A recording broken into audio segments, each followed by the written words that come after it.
आप सभी को जय मसीह की दोस्तों। मेरा नाम है रोहित कुमार। आप देख रहे हैं मसीह इंस्पायर चैनल में आप सभी का स्वागत करता हूं।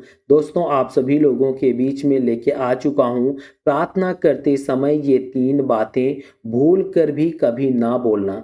क्योंकि आज हमारे कुछ ऐसे मसीह भाई बहन हैं जो प्रार्थना करते समय ये 3 बातें बोल देते हैं, जिससे कि उनकी प्रार्थना घृणित हो जाती है प्रार्थना करने से पहले। इसीलिए मेरे प्रियो, परमेश्वर का वचन कहता है कि आप लोगों को प्रार्थना करते समय या प्रार्थना करने से पहले आपको ये 3 बातें नहीं बोलना चाहिए। क्योंकि मेरे प्रियो, अगर आप ये 3 बातों को बोल देते हो तो परमेश्वर आपकी प्रार्थना को नहीं सुनने वाला है। क्योंकि मेरे प्रियो, परमेश्वर इस बात को हमें बार बार स्पष्ट करता है। तो चलिए दोस्तों, सबसे पहले बात करने वाला हूँ। सबसे पहली कौन सी बात है जो हमें नहीं बोलना चाहिए?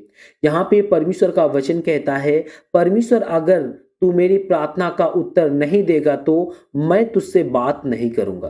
क्योंकि आज हमारे कुछ ऐसे मसीह भाई बहन, आप सभी लोगों से कहना चाहता हूं कि कुछ ऐसे मसीह लोग होते हैं, जब प्रार्थना करते हैं तो परमेश्वर का वचन कहता है, कुछ लोगों के मन में आता है कि परमेश्वर मैं प्रार्थना करने जा रहा हूं, परंतु अगर मेरी प्रार्थना का उत्तर ना मिला तो मैं तुझसे बात नहीं करूंगा।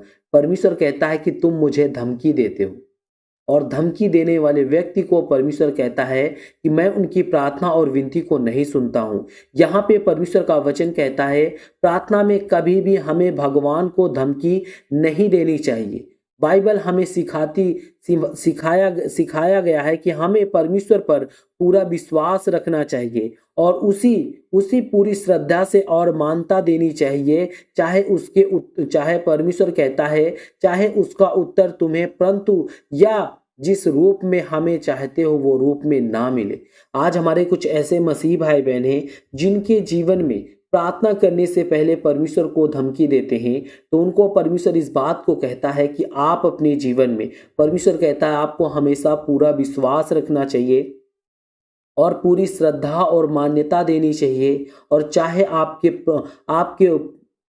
आपकी प्रार्थना का उत्तर मिले या ना मिले, परमेश्वर कहता है कि आपको बस विश्वास और आशा रखना है। परमेश्वर आपको एक ना एक दिन आपकी प्रार्थना का उत्तर देगा। यहाँ पे परमेश्वर कहता है कि याकूब की पुस्तक अध्याय 1 से 13 में लिखा हुआ है, तुम किसी भी हालात में प्रभु को मत शत्रु बनो। यानी कि मेरे प्रियो, परमेश्वर का वचन कहता है कि आप किसी भी हालात में हो जाए, आप किसी भी दिक्कत और मुसीबत में हो जाए, परमेश्वर कहता है तुम किसी भी हालात में प्रभु को मत शत्रु मानो। क्योंकि मेरे प्रियो, परमेश्वर कहता है कि वो हमारा सर्वशक्तिमान परमेश्वर है। वो हमारे जीवन में एक मार्ग दिखाएगा। वो एक न एक दिन हमारे जीवन से जितने भी पाप होंगे, जितनी भी दिक्कतें होंगी, वो सब परमेश्वर दूर करेगा। तो यहाँ पे लिखा हुआ है, दूसरे में बात करने वाला हूँ। परमेश्वर का वचन कहता है, 2 में पढ़ते हैं, मैं इसके लायक हूं और कृपया मुझे यह दे दो। मेरे प्रियो, परमेश्वर का वचन कहता है, आज हमारे कुछ ऐसे मसीह भाई बहन हैं, जब प्रार्थना करते हैं तो जो वो लोग प्रार्थना करते हैं तो प्रभु का वचन कहता है, प्रार्थना करने वाले व्यक्ति क्या करते हैं, परमेश्वर से कहते हैं कि हे सर्वशक्तिमान परमेश्वर, मैं उसके लायक हूँ, कृपया मुझे वो दे दो। यानी कि संसार की बहुत सी ऐसी चीजें हैं जो प्रार्थना करते समय परमेश्वर से मांगते हैं, लेकिन परमेश्वर का वचन कहता है, घमंड या असंतुष्ट व्यक्ति की मैं प्रार्थनाओं का उत्तर नहीं देता हूं। और जो लोग अपने जीवन में उतावली से कोई भी कार्य करते हैं, मैं उनका कार्य भी सफल नहीं होने देता हूं। इसलिए मेरे प्रियो, परमेश्वर का वचन कहता है कि आपके अंदर आपकी आत्म संतुष्टि होनी चाहिए। आप अपने जीवन में घमंड मत करो और परमेश्वर से ये ना कहो कि परमेश्वर मैं तेरे लायक हूं, ये चीज मुझे दे दो। परमेश्वर से कहो कि हे सर्वशक्तिमान परमेश्वर, मेरे जीवन में जो कुछ भी कमी और घटी है, सर्वशक्तिमान परमेश्वर तू पूरा कर। मुझे तुझ पर विश्वास है तो परमेश्वर पूरा करेगा।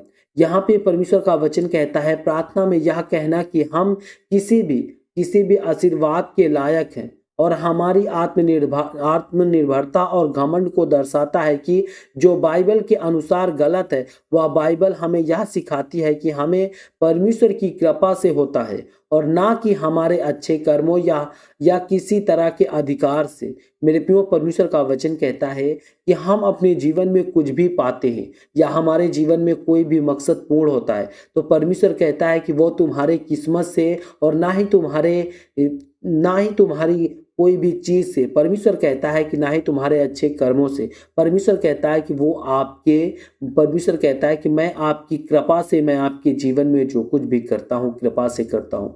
यहाँ पे परमेश्वर का वचन कहता है, इफिसियों की पुस्तक अध्याय 2 से 8 और 9 में पढ़ते हैं, तुम जिस पर घमंड करते हो वह तुम्हारा काम नहीं है, बल्कि वह परमेश्वर की कृपा है। मेरे प्रियो, अगर आप अपने जीवन में किसी भी काम पे या कोई भी चीज पे अगर घमंड करते हो, और तो मेरे प्रियो परमेश्वर कहता है कि वह तुम्हारा काम नहीं है, बल्कि वह परमेश्वर की कृपा है जो आज आप पर, आपके जीवन में काम आती है। और दोस्तों, तीसरी बात मैं आपको बताने वाला हूं जो हर एक मसीह भाई बहनों को जानना जरूरी है।